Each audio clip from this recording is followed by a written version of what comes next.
Hi there, it's Jeff. I've done a previous video on my blade guard bracket here that I've done, which allows me to move my blade guard up and down to suit my blade and material that I am cutting. But I've had a few comments about the actual making of blade guards, so I've decided to upgrade this. I'm going to make a new blade guard to show you how to make a nice efficient blade guard to suit your table saw, just using some off-cut pieces of some Perspex. And this time I'm going to incorporate a 3D printed exhaust for my ducting here, which I'll incorporate into the top of that to get rid of these ugly plumbing fittings that I've got from the past. So stay tuned and watch me build this blade guard, which might help with your blade guard at home for your table saw. Okay, to start off with, before I begin, I'm just going to run through how I'm going to tackle this project. And the idea is to reuse my bracket, of course, and my bracket size here, the length of this bracket, I'm actually going to in the next design I'm going to push this back because I want the size of this blade guard, the actual length of it, I want to keep that the same because it works really well with my saw. Keeping the blade up or whether you got it down, it's got a good length in there. The only thing I wasn't really happy with is just the dust port on the front here being very small. I wanted to actually make that bigger, but also I'm going to be making my blade guard actually thinner. The thinner you can make this, the better, especially if you've got to run thin strips up against your fence. The thinner if the blade guard can be, the better. So what I'm going to be doing with this design is I'm going to be using this 3mm Perspex for the side cheeks and be using this nice 10mm thick Perspex for the front and the back windows. Being 10mm, you'll have a lot of material there to screw side on like this, but by using a thinner material I'll be able to get that blade guard a little bit thinner. Also I'm going to be reducing the width of it to roughly around about the width of this bracket.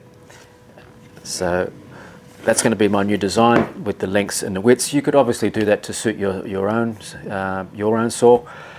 This obviously works well with an overhead arm, which I use off the wall, or if you're a freestanding one. But I've also going to be using this dust port that I just designed and just printed on the 3D printer. Something I'm really happy about.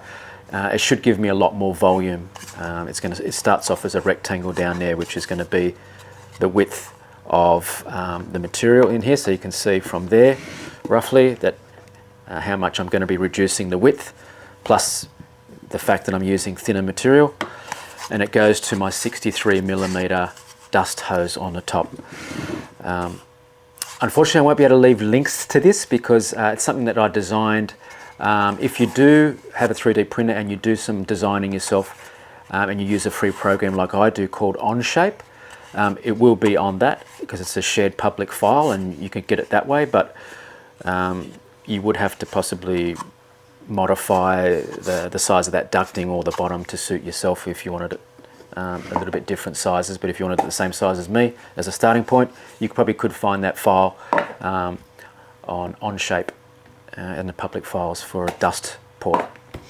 Alright, so let's get started with this one. I'm going to first cut my Perspex to the same length. I'm going to miter the ends at 45 degrees, cut it the same width. Then I'll be cutting a little bit of off-cut material for the top, which to screw into. It's going to be left open at the front to suit my dust port. Going in, I'll be screwing into the side of that dust port.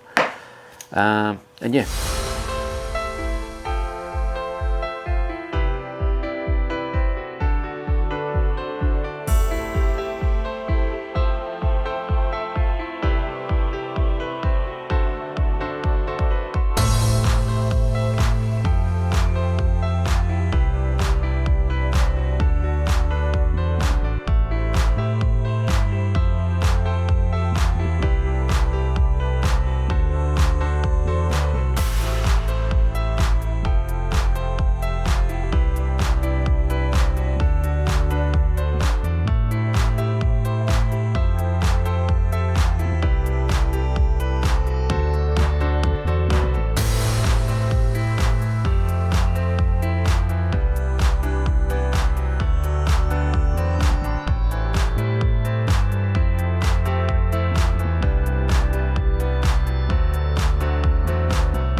I've just got all my components all cut up now, all ready to be put together. I've pre-drilled the sides of my guard, the two cheeks. I've pre-drilled them in the center because my pieces that are going to be inside there are 10 mil, so I've just done a 5 mil line. Pre-drilled, I've countersunk as well. I'm going to be just using some 6 gauge stainless steel countersink screws, about 5/8 long.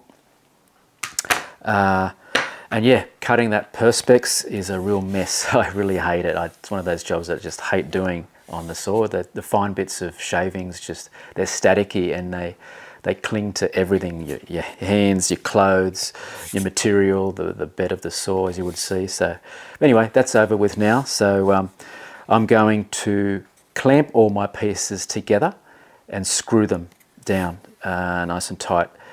And before you put your pieces together, make sure that the inside pieces like this, you've taken off the paper coating, the protective coating, otherwise it's going to be a bit hard to do it once you've screwed it together. So let's get to it and screw this blade guard together.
Well, here we go.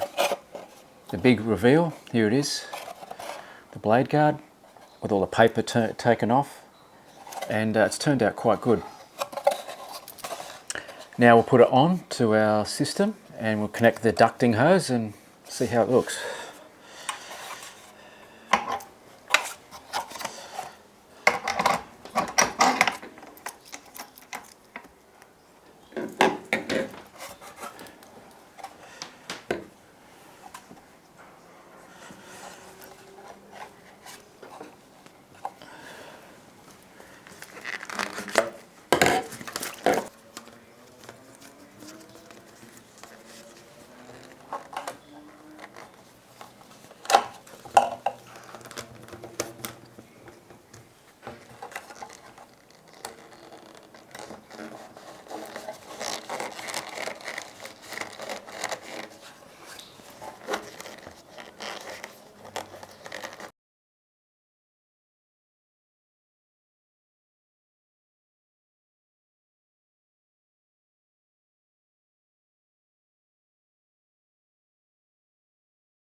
Okay, so I've got my blade guard fitted into position back again now, and I've got all the ducting hooked up with the hose. I've tested it out, and it's got good suction. It's got more volume obviously down there than what I did have before. Not that there was anything too wrong with this, but it was just less volume. As you can see, here's only 40mm pipe, and I've got a larger rectangle fitting down the bottom there. Is going to act better with the suction. This was just a make do, I guess. There's nothing wrong with it, like I said, but it's just some plumbing fittings that I put together to try and make it work. But I think you'll agree that this 3D printed ducting here that I did do looks a lot neater.